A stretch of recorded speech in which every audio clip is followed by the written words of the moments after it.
su laiku turbūt srautams klientų augant, priimsim dar papildomai apie 30 žmonių.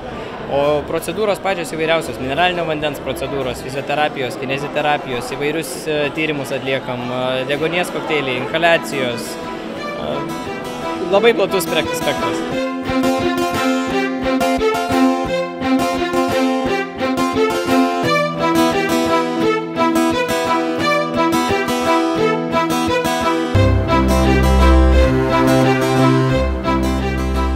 Tai labai džiaugiamės, kad per tuos vienerius veiklos Birštone metus pas mus jau apsilankė daugiau nei 6000 žmonių. Priimam tai kaip labai didelį klientų įvertinimą, kad jie vertina tas pastangas, kurias mes šie dedame.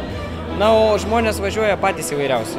Važiuoja žmonės tiek su rimtomis problemomis, bet nemaža dalis žmonių važiuoja tie, kurie dar rimtų problemų neturi, bet supranta, kad į savo sveikatą reikia investuoti.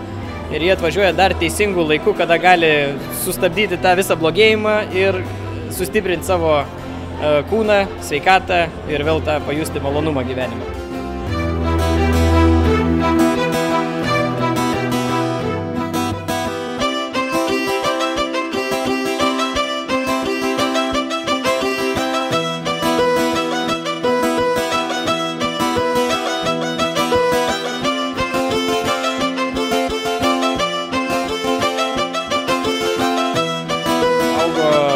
Klientų srautai apie 40% į Birštoną važiuojančių žmonių. Mes atsidarėme prieš metus, bet jeigu šiandien pažiūrėtumėt, Tulpės ir Versmės sanatorijos kaip stovėjo pilnos, taip ir stovi pilnos klientų. O pas mus irgi beveik pilni jau stovime. Tai aš įsivaizduoju, kad tikrai augame ir tas populiarumas. Birštonas yra populiarus, tačiau tarp žmonių, kurie galbūt ieško truputį ramesnio poilsio.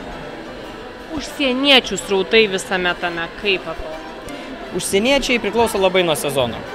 Jeigu, tarkime, žiemos sezonu jie sudaro apie 20–30% mūsų klientų, tai vasaros sezonu dabar laukiam pagal savo patirtį Druskininkuose, kad bus apie pusę klientų bus iš įvairių užsienio šalių, likę bus lietuviai.